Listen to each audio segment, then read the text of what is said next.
Eu vou trazer esse tópico aqui que é bem interessante, meus amigos. Tá? Bem interessante, bem pertinente, que é com relação à Antártida. A Antártida será um dos pilares da divulgação, porque ali praticamente toda a história, a verdadeira história da humanidade, literalmente está debaixo do gelo. E o gelo está derretendo por diversos motivos diferentes, o núcleo da Terra que está superaquecendo, informação da própria Helena Danã, a Arca também acelera este aquecimento, a própria influência das forças exógenas, então é um combo de fatores, não existe um fator único. Mas, no entanto, quando essas arquiteturas, essas tecnologias, essas estruturas e cidades perdidas forem expostas, será uma forma de divulgação.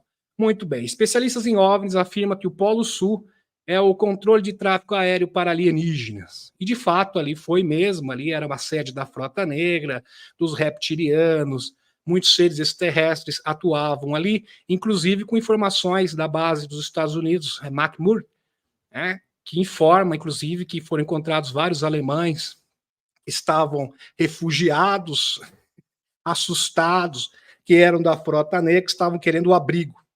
E muitos deles estavam se evadindo para a Argentina.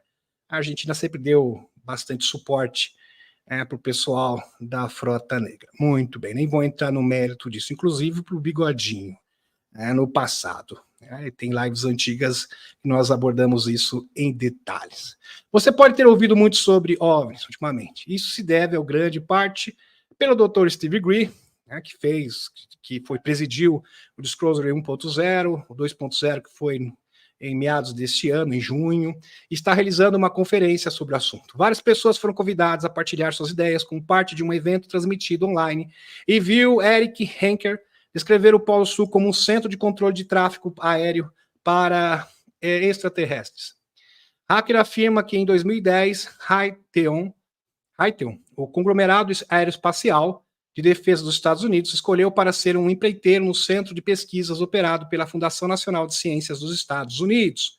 Está aqui, é uma grande empresa aeroespacial, Raytheon Technologies. Havia muito mais na estação que o primeiro chamou a atenção, de acordo com Hacker. Ele afirmou que a estação, na verdade, funciona como um centro de controle de tráfego aéreo para OVNIs e se comunicava com naves exóticas enviando raios de neutrinos para o espaço. A gente sabe também que na Antártida existe o Ice Cube. O Ice Cube seria uma forma, ali tem uma grande estação de detector de neutrinos. Detector de neutrinos são fótons, que são difíceis de serem identificados, seria uma forma de especificar seres hiperdimensionais, até mesmo naves bem sutis, de dimensões sutis, para você identificar naves de dimensões sutis na meia fase que acabam adentrando na nossa atmosfera. Então é uma forma bastante sofisticada de identificar naves extraterrestres. E o Henker o Henker que inclusive ele foi um dos denunciantes do Disclosure 2.0 que foi realizado esse ano. Henker foi além ao falar sobre módulos ópticos digitais, enterrados uma milha abaixo da superfície sob o gelo. Ele afirma que eles foram enterrados para detectar interações de neutrinos enquanto eram profundos, o suficiente para não interferir nas leituras de radiação. Então, de acordo com a interferência do detector de neutrino de fótons, eles saberiam se uma nave extraterrestre conseguiu penetrar na nossa atmosfera ou mesmo um ser hiperdimensional. Ele também disse que viu pessoalmente um poderoso laser verde apontando para o cosmos, que seria uma forma, uma tecnologia de abater naves extraterrestres pelo próprio Eric Henker. Muito bem, aqui estão os desenhos, aqui várias ilustrações demonstrando como esses detectores de neutrinos funcionam. Eu já mostrei isso para vocês, aqui bastante interessante. Aqui está o Eric Henker, muito detector de neutrinos, muito bem. Vamos continuar aqui.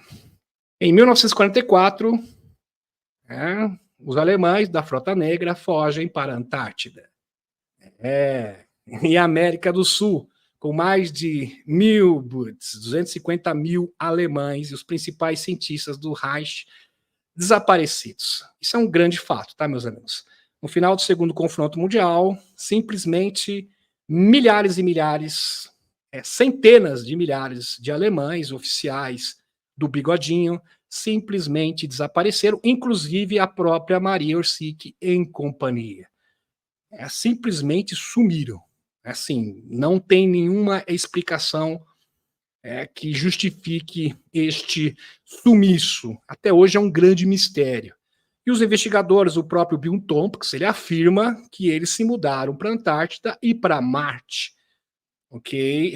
Para estabelecer a Frota Negra e trabalhar junto com os reptilianos desde 1944. Aliás, já trabalhavam antes.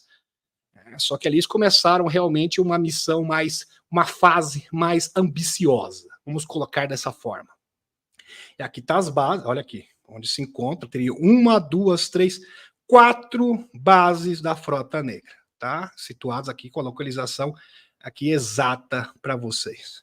Deixa eu colocar aqui, seriam essas aqui. Todos eles foram expulsos, tá? A maioria, eles no ano de 2000, acho que foi 2022 ou 2021, eles fugiram e foram para Aldebaran. E os líderes, obviamente. O restante ficou a ver navios, literalmente. Grande parte procurou exílio, no caso, na Argentina, segundo um informante da base americana da Antártida. Muito bem, informação do Dr. Michael Salla. Aqui até o Bill Tompkins, falecido Bill Tompkins, engenheiro aeroespacial. Aqui eles construíram os protótipos da Alemanha. Eles construíram o pré-protótipo, algo que está pronto para produção na Antártida. Eles colocaram esse material em produção nos países de toda a Alemanha, Europa ocupada. Eles continuaram a construir veículos na Antártida. David Childress, autor de Tecnologia dos Deuses, abre aspas, algo parece estar acontecendo nesse misterioso continente, no Polo Sul. E foi teorizado por várias pessoas que a Antártida pode abrigar algum tipo de base alienígena. Scottsdale, Arizona, fevereiro de 2019. A jornalista investigativa Linda Moulton chega no local para realizar uma entrevista com o ex-engenheiro de voo da Marinha, que se apresentou com informações sobre os estranhos eventos que ele testemunhou durante a sua estada na Antártida. Brian, por volta de dezembro, voávamos em uma missão em McMurdo, exatamente nessa base. McMurdo, que o denunciante falou sobre os vários alemães, soldados alemães, vestidos todos de preto, interessante, que é uma característica da SS, totalmente desolados, deslocados, procurando abrigo, em um local e exílio. E meu Letmaster, no fundo, entra no interfone da ISC e diz, abre aspas, ei, tem algo à esquerda aqui, meio cintilante. Então eu fui até o convés de voo, olhei pelas janelas grandes e vi pequenos objetos discoides. Havia provavelmente 4 ou 5 deles. E quando eu os vi pela primeira vez, eles estavam parados acima do pico de uma montanha. Então, de repente, eu olhei para eles e um deles saiu voando em uma velocidade incrível para o pico da montanha ao lado e parou. Então, outro grupo voou e se dirigiu para onde o primeiro foi. Isso aqui é a informação do denunciante. A cratera, olha só, meus amigos, de Patomisk, na Sibéria. Isso aqui é interessante. Daqui a pouco eu vou falar dessa cratera para vocês. Vamos linkar essa informação da Antártida com a informação do Dr. Michael Salla. A Antártida é uma terra prestes a ser revelada por seus segredos bem guardados e antigos mistérios ocultos. Em 1955, com o resultado de um acordo secreto alcançado entre a administração Eisenhower e um grupo dissidente alemão na Antártida, ou seja, a própria Frota Negra. Por que um grupo dissidente alemão? É bom frisar aqui, meus amigos, que o Bigodinho sofreu mais de 40 atentados. É só ver o filme Operação Valquíria, por exemplo, que sofreu mais de 40 atentados. Todos eles orquestrados pelos dissidentes, por esse grupo dissidente, esse grupo separatista alemão, que formou a Frota Negra no Espaço, que era o do Serviço Secreto Espacial Alemão. Um programa espacial corporativo transnacional começou a seguir. A infusão secreta de pessoas e recursos de empreiteiros militares americanos na Antártida permitiu que este programa corporativo transnacional crescesse continuamente até se tornar uma grande potência espacial, revelou o Dr. Michael Salla. Então vejam, a Frota Negra, as sociedades secretas alemãs, da Alemanha, a Sociedade da Pedra Negra, Sociedade Vril, Sociedade do Sol Negro Central, a Sociedade Thule, todas essas organizações que eram filiadas à SS dos alemães, né, isso, naquele tempo, do Bigodinho, tinham os seus próprios projetos de poder paralelo. Eles queriam conquistar o espaço. Foram eles que desenvolveram o Serviço Secreto Espacial Alemão. Então, eles tinham um projeto e o Bigodinho tinha um projeto totalmente diferente. O Bigodinho queria dominar o mundo, ele queria derrotar os Estados Unidos, ele queria derrotar a Inglaterra, né, os aliados todos, e estabelecer uma ditadura universal.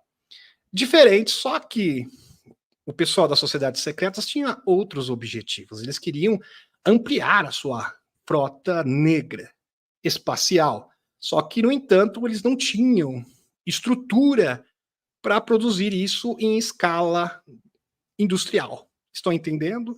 Mas os Estados Unidos tinham um complexo industrial militar e eles precisavam exatamente disso. Por isso, meus amigos, foi feito um acordo aonde mais de 5.000 alemães foram transferidos da Operação Paperclip para os Estados Unidos. Então, isso aqui, se você pegar o site do Dan Willis, ele acaba delineando isso com todos os detalhes de uma forma precisa e maravilhosa. Os Estados Unidos nunca venceram a Alemanha. Isso é uma balela, isso foi vendido para as pessoas. Na verdade, foi feito um acordo. Um acordo. Vamos continuar. Muito bem, aqui. Dr. Michael Salla falou sobre enormes instalações de pesquisa e desenvolvimento construídas em sistemas de cavernas naturais sobre as camadas de gelo da Antártida. Então nós estamos, quando o Putin, tem pessoas que não entendem, quando o Putin fala, dos amigos, nós estamos lutando com os amigos do Bigodinho na Usântia, porque existem muitos amigos do Bigodinho, né, ou Bigodinhos, nos Estados Unidos, na Europa. Meus amigos, ele está se referindo à Frota Negra. Muito bem. Dr. Salla investigou alegações de muitos dos programas confidenciais realizados lá, infringe o Tratado da Antártida de 1961. Dr. Salla expôs as empresas envolvidas nesses programas e como a verdade é escondida dos acionistas das empresas. Interessante isso. E esses acordos da Antártida, da exploração da Antártida, surgiram exatamente depois do segundo confronto mundial. Bem interessante, uma coincidência impressionante. Interessante mesmo. E o Dr. Salla expôs as empresas envolvidas nesse programa como a verdade escondida dos acionistas das empresas. Ele também abordou os segredos da Antártida, que estão sendo lentamente revelados pelo aumento da atividade vulcânica, que está derretendo enormes plataformas de gelo. Não só o aumento da atividade vulcânica, mas como outros fatores, como que apresentei para vocês no início dessa explanação. Expondo artefatos antigos e naves espaciais extraterrestres acidentadas, que inclusive já são vistas no Google Earth. Eles não conseguem mais esconder. Cavernas da Antártida escondem um segredo sobrenatural. Em seu livro, A História Oculta da Antártida, livro do Dr. Michael Salla, Fundamentos Corporativos de Programas Espaciais Secretos, o Dr. Salla revelou muitos fatos surpreendentes e ocultos sobre a Antártida. A Antártida é uma terra prestes a ser revelada pelos seus segredos bem guardados e antigos mistérios escondidos. Em 1955, como resultado de um acordo secreto alcançado entre a administração Eisenhower e um grupo dissidente alemão da Antártida, esse acordo foi feito pelas costas, assim como o acordo dos NEBO, pelos Majestic 12, um programa espacial corporativo transnacional começou a surgir. A infusão secreta do pessoal e recursos militares dos Estados Unidos na Antártida permitiu que esse programa corporativo transnacional crescesse continuamente até se tornar uma grande potência espacial, eventualmente ultrapassando e eclipsando os programas espaciais secretos geridos pela Marinha e pela Força Aérea dos Estados Unidos. bem como o espaço classificado e programas de outras nações. Ou seja, para sustentar este acordo, eles tornaram a frota negra super avançada. Aliás, tão avançada que superou todos os outros países. Depois eles se arrependeram, tá, meus amigos? Mas aí já foi tarde demais. Isso me leva à descoberta de uma grande anomalia, meus amigos. Existe uma grande anomalia lá na Antártida, próximo do Lago Vostok. 4 de fevereiro de 2001, o tamanho da anomalia era de 175 quilômetros. 75 quilômetros de anomalia eletromagnética, que não tem explicação. De acordo com as medições científicas, os pesquisadores veteranos da NASA, Richard Hongrat e Mike Barra, eu já falei dele aqui na live, desses dois grandes pesquisadores, logo depois propuseram que a anomalia pode de fato ser uma cidade enterrada. Sim, porque existe uma arca exatamente aí. E a anomalia é resultado da ação da arca. E é bom salientar aqui que o próprio JP informou que aonde tem arca, existe cidades. No Triângulo das Bermudas é um ótimo exemplo, existem 2 cidades. Duas cidades próximas das arcas. Impressionante. E não deve ser diferente na arca aqui do Lago Vostok, né? Principalmente aquelas que estão submersas.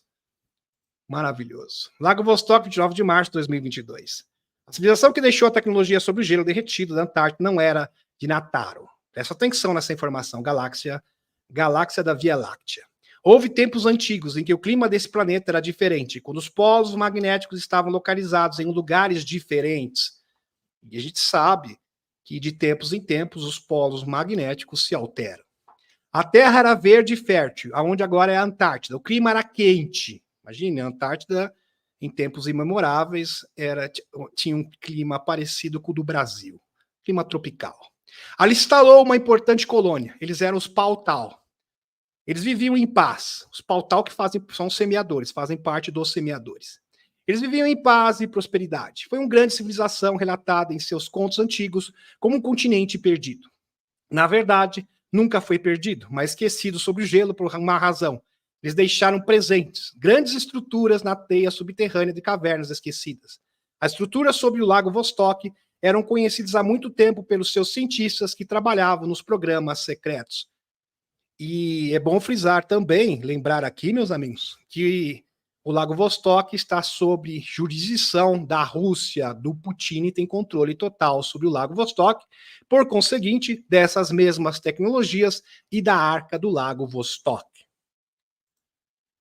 Torran parece estar descrevendo uma civilização antiga como a Atlântida. Rumores dizem que ele está enterrada sob as camadas de gelo, após as últimas mudanças cataclísmicas da Terra terem ocorrido há 11.600 anos atrás. O livro dos pesquisadores Randy Freyatt e Rose Friend, aqui, Atlantis, tá? Aqui está o nome e as referências para vocês, apresenta evidências convincentes para tal afirmação. Espetacular. Torran continua com a sua atualização. Não apenas a Aliança da Terra e a Aliança Nataro sabiam disso, mas também o inimigo. O Sicár invadiu e tomou o lugar, sob Vostok, na esperança de cifrar os códigos dessa tecnologia. Não é à toa que, orientados pelos Sicár, os reptilianos, eles orientaram o pessoal da Frota Negra, dos alemães dissidentes. Olha, eu acho um local ideal para vocês estabelecerem a sua base operacional na Antártida. Por quê? Eles precisavam dos alemães para acessar essas tecnologias. Só que, para nossa alegria, tudo foi em vão, porque eles não tinham o quê? O DNA certo e a frequência certa. Então, essas tecnologias, essas arcas, são salvaguardadas pela chave. Então, você tem que ter uma chave. E que é essa chave? A frequência do amor. Eles não têm isso mesmo. E também não têm o quê? A genética correta. Mesmo que eles tivessem a genética correta de alguém, que fosse uma chave viva, assim como de Charles Moya, eles jamais teriam a frequência correta. E eles nunca conseguiram pôr as suas mãos nessas tecnologias incríveis. Para ajudar a descriptografar essa tecnologia, você estava pensando que eles aceitavam colônias humanas na Antártida sem motivo? O que você acha que eles estavam recebendo em troca de tecnologia e brinquedinhos? Daniel Sicard sabiam que o DNA era a chave para ativar essas estruturas de poder.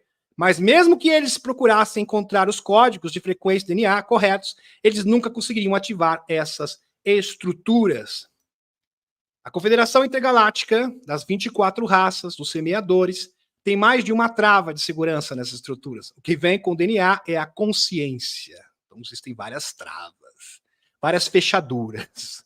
O envoltório do corpo e a alma habitante precisam ter a mesma frequência. A pessoa precisa estar viva e consciente, e saber o que fazer, como ativar os comandos e destravar os portais.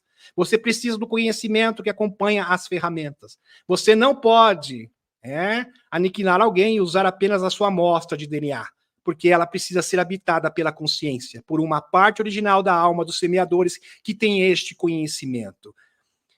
Então, são sementes estelares que têm a alma daqueles que construíram estas estruturas e do objetivo da construção dessas estruturas. Então, se você não compartilhar do mesmo sentimento, do mesmo pensamento e com a mesma intenção dos seus construtores, você jamais terá posse dessas tecnologias. Fantástico. Corpos também estão lá, em estase. E eles foram encontrados, inclusive a própria Helena e Jean Charles Moyan confirmam isso porque se teletransportaram para lá, em uma missão. Mas seu material genético não é o suficiente, porque a alma se foi e espera voltar. Agora o gelo está derretendo para revelar à vista de todos os segredos que liberamos para vocês. Maravilhoso. Eles encontraram possíveis evidências de que o núcleo da Terra está vazando. Uma equipe, olha só isso, meus amigos. Isso aqui é uma notícia recente. Eles encontraram evidências que o núcleo da Terra está vazando.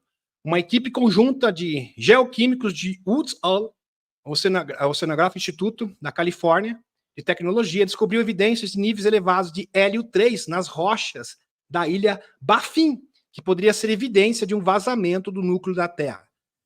Então, hélio 3 não é encontrado na superfície, com exceção da Lua, porque nossa atmosfera simplesmente não permite que o hélio 3 consiga penetrar e chegar até a superfície.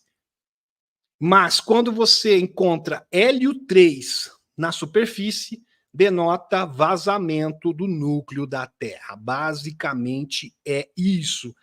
E por hora é algo totalmente inexplicável. Né? Inexplicável. Não se sabe por que isso está acontecendo. Impressionante.